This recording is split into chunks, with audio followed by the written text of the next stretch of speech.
আমি প্রধানমন্ত্রিত্ব চাই না, আমরা দেশের মানুষের অধিকার চাই।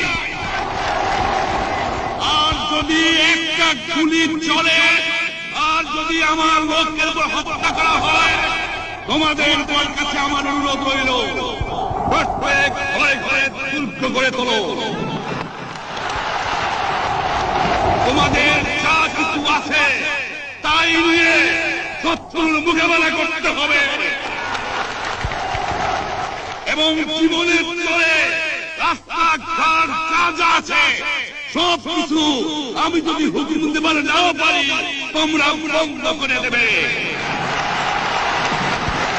তোমরা আমার ভাই, তোমরা বাড়াকে থাকো, কেউ তোমাদের কিছু বলবে না, কিন্তু আর আমার বুকের পর গুলি চালাবার চেষ্টা করো না, ভালো হবে না।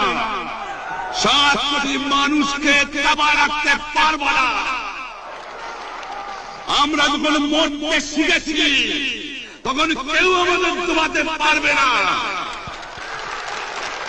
যে পর্যন্ত আমার এই দেশের মুক্তি না হবে, খাজনা ট্যাক্স বন্ধ করে দেওয়া হলো, কেউ দেবে না।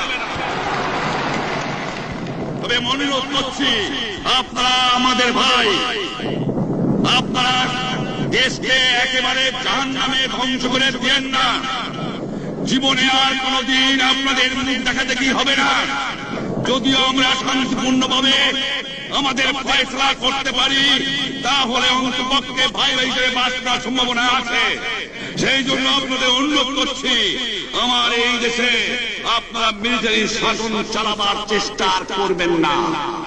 দ্বিতীয় কথা, প্রত্যেক গ্রামে, প্রত্যেক মহল্লায়, প্রত্যেক ইউনিয়নে, প্রত্যেক সাব ডিভিশনে আওয়ামী লীগের নেতৃত্বে সংগ্রাম পরিষদ গড়ে তোলো এবং তোমাদের যা কিছু আছে তাই নিয়ে প্রস্তুত থাকো।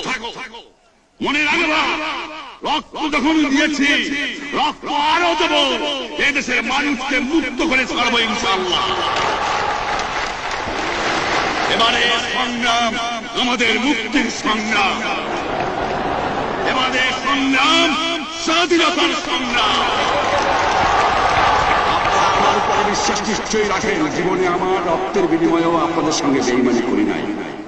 প্রধানমন্ত্রিত্ব দিয়ে আমাকে নিতে পারে নাই, ফাঁসি কাস্টে আসামি দিয়ে আমাকে নিতে পারে নাই।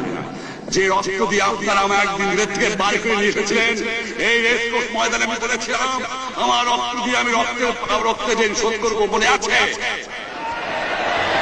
আমি রক্ত দেওয়ার জন্য প্রস্তুত। আমাদের মিটিং